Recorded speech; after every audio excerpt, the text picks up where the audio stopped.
ओम शांति। आज 12 दिसंबर 2024 बाबा के अनमोल मधुर महावाक्य हैं। बाबा कहते, मीठे बच्चे, यह पढ़ाई जो बाप पढ़ाते हैं इसमें अथाह कमाई है, इसलिए पढ़ाई अच्छी रीति पढ़ते रहो, लिंक कभी ना टूटे। आज का प्रश्न है, जो विनाशकाले विपरीत बुद्धि हैं उन्हें तुम्हारी किस बात पर हंसी आती है? उत्तर है, तुम जब कहते हो अभी विनाश काल नजदीक है तो उन्हें हंसी आती है। तुम जानते हो बाप यहाँ बैठे तो नहीं रहेंगे, बाप की ड्यूटी है पावन बनाना। जब पावन बन जाएंगे तो यह पुरानी दुनिया विनाश हो जाएगी, नई आएगी। ये लड़ाई है ही विनाश के लिए। तुम देवता बनते हो तो इस कलयुगी छी सृष्टि पर आ नहीं सकते। ओम शांति। रूहानी बाप बैठ रूहानी बच्चों को समझाते हैं। बच्चे समझते हैं हम बहुत बेसमझ बन गए थे, माया रावण ने बेसमझ बना दिया था।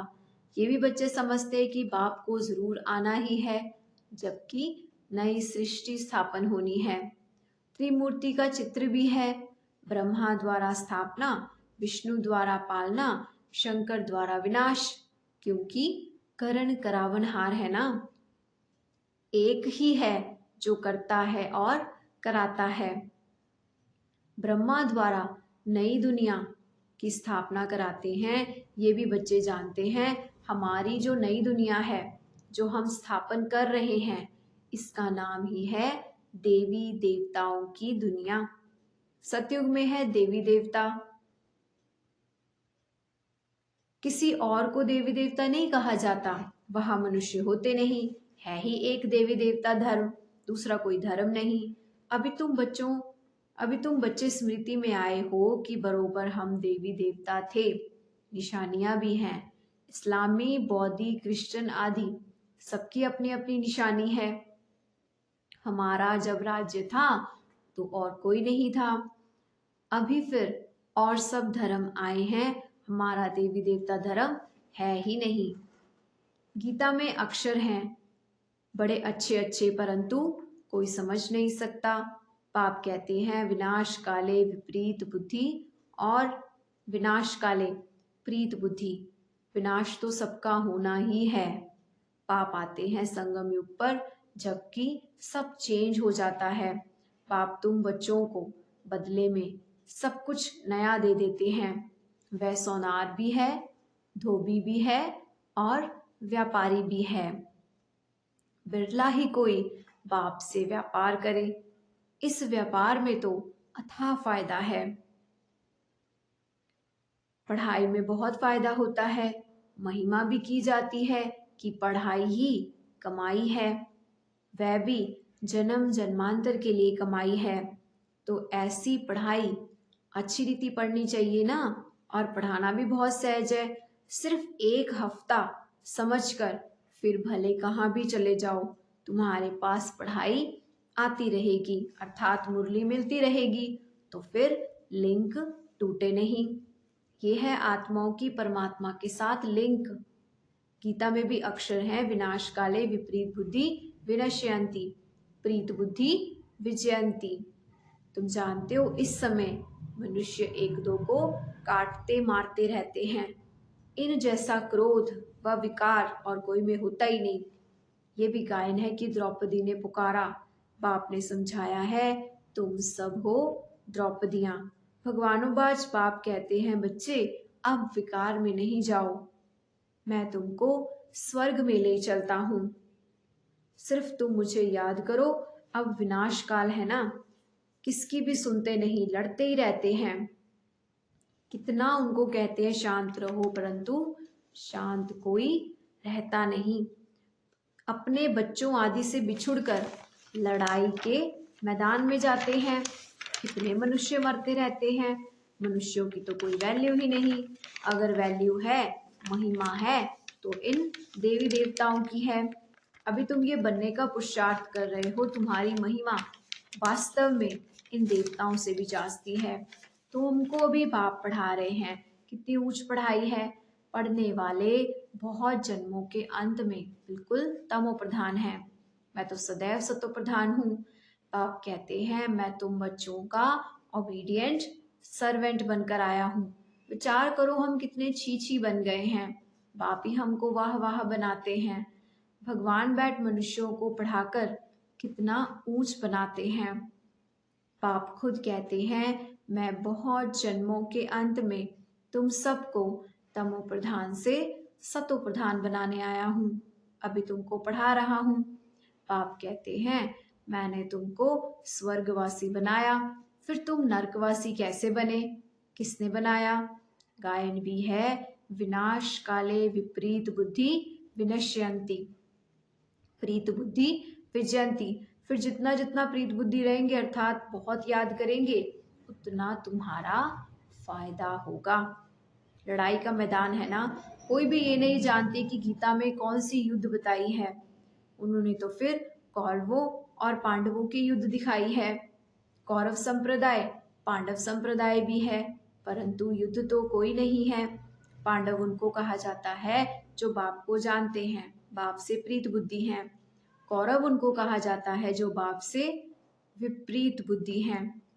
अक्षर तो बहुत अच्छे अच्छे समझने लायक हैं। अभी है संगम युग, तुम बच्चे जानते हो नई दुनिया की स्थापना हो रही है, बुद्धि से काम लेना है। अभी दुनिया कितनी बड़ी है, सतयुग में कितने थोड़े से मनुष्य होंगे, छोटा झाड़ होगा, वह नया झाड़ है। मनुष्य सृष्टि रूपी ये झाड़ कैसे है किसी को भी समझते नहीं।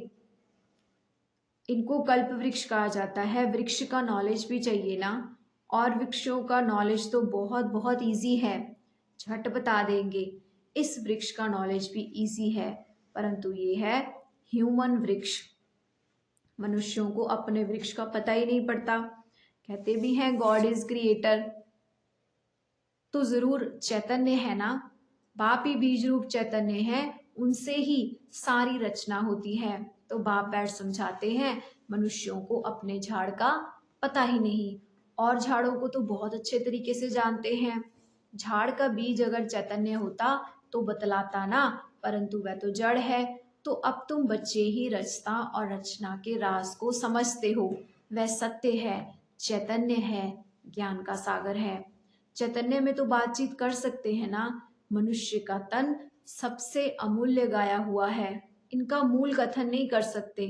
बाप आकर आत्माओं को समझाते हैं तुम रूप भी हो, बसंत भी हो। बाप है ज्ञान का सागर, उनसे तुमको रत्न मिलते हैं। यह ज्ञान रत्न है, जिन रत्नों से वह रत्न भी तुमको ढेर मिलते हैं। लक्ष्मी नारायण के पास देखो कितने रत्न हैं, हीरे जवाहरातों के महल में रहते हैं। नाम ही है स्वर्ग, जिससे तुम मालिक बनने वाले हो। कोई गरीब को अचानक बड़ी लॉटरी मिले तो पागल हो जाते हैं ना। बाप भी कहते हैं तुमको विश्व की बादशाही मिलती है तो माया कितना ओपोजिशन करती है। तुमको आगे चल पता पड़ेगा कि माया कितने अच्छे अच्छे बच्चों को हप कर लेती है, एकदम खा लेती है। तुमने सर्प को देखा है मेंढक को कैसे पकड़ता है, जैसे गज को ग्राह हप करते हैं। सर्प मेंढक को एकदम सारा हप कर लेता है। माया भी ऐसी है, बच्चों को जीते जी पकड़कर एकदम खत्म कर देती है, जो फिर कभी बाप का नाम भी नहीं लेते। योग बल की ताकत तुम्हारे में बहुत कम है, सारा मदार योग पर है। जैसे सर्प मेंढक को हप करता है, तुम बच्चे भी सारी बादशाही को हप करते हो। सारे विश्व की बादशाही तुम सेकंड में ले लेंगे। बाप कितना सहज बताते हैं, कोई हथियार आदि नहीं। बाप ज्ञान योग के अस्त्र शस्त्र देते हैं, उन्होंने फिर स्थूल हथियार आदि दे दिए।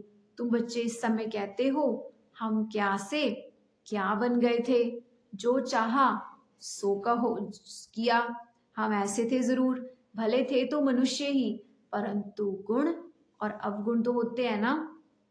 देवताओं में दैवी गुण है, इसलिए उन्हों की महिमा है सर्वगुण संपन्न। हम निर्गुण हारे में कोई गुण नहीं। इस समय सारी दुनिया ही निर्गुण है, अर्थात एक भी देवताई गुण नहीं। बाप जो गुण सिखलाने वाला है उनको ही नहीं जानते, इसलिए कहा जाता है विनाश काले विपरीत बुद्धि। अब विनाश तो होना ही है संगम पर, जबकि पुरानी दुनिया विनाश होती है और नई दुनिया स्थापन होती है। इनको कहा जाता है विनाश काल। ये है अंतिम विनाश। फिर आधा कल्प कोई लड़ाई होती नहीं, मनुष्यों को पता ही नहीं है। विनाश काले विपरीत बुद्धि है तो जरूर पुरानी दुनिया का विनाश होगा ना। इस पुरानी दुनिया में कितनी आपदाएं आती हैं, मरते ही रहते हैं। बाप इस समय की हालत बतलाते हैं। फर्क तो बहुत है। आज भारत का हाल क्या है, कल का भारत कैसा होगा। आज ये है, कल तुम कहाँ होंगे। तुम जानते हो पहले नई दुनिया कितनी छोटी थी। वहां तो महलों में हीरे जवाहरात आदि होते हैं। भक्ति मार्ग में भी तुम्हारा मंदिर कोई कम थोड़ी होता है। सिर्फ कोई एक सोमनाथ का मंदिर थोड़ी ना होगा। एक कोई बनाएगा तो उनको देख और भी बनाएंगे। एक सोमनाथ मंदिर से ही कितना लूटा है। फिर बैठ अपना यादगार बनाया है तो दीवारों में पत्थर आदि लगाते हैं। इन पत्थरों की क्या वैल्यू होगी, इतने छोटे से हीरे का कितना दाम।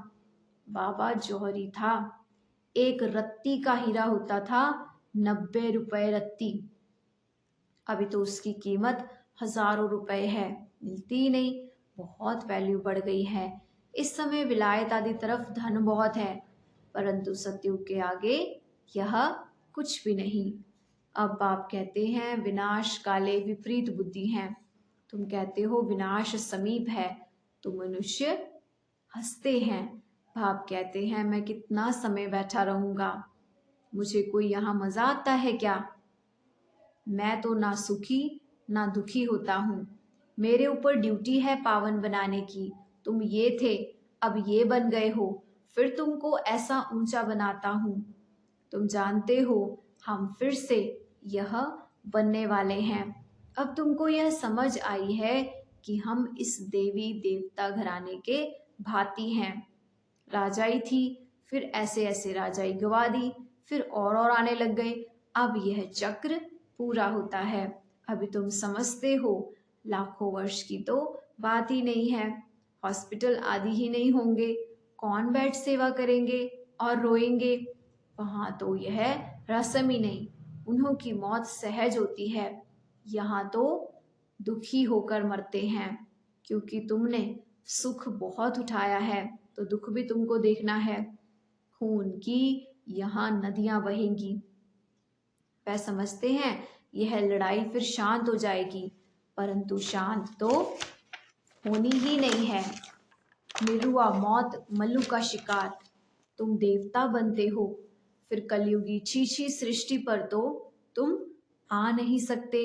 गीता में भी भगवानुवाच है, विनाश भी देखो स्थापना भी देखो।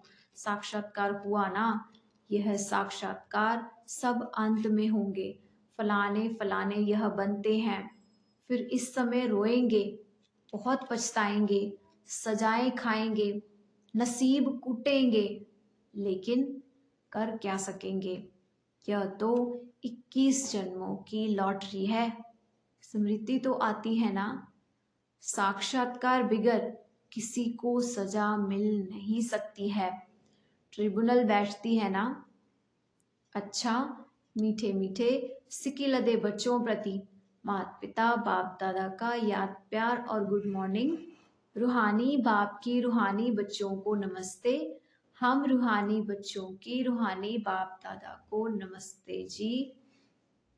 धारणा के लिए मुख्य सार है, स्वयं में ज्ञान रत्न धारण कर रूप बसंत बनना है। ज्ञान रत्नों से विश्व की बादशाही की लॉटरी लेनी है। इस विनाश काल में बाप से प्रीत रख एक की ही याद में रहना है।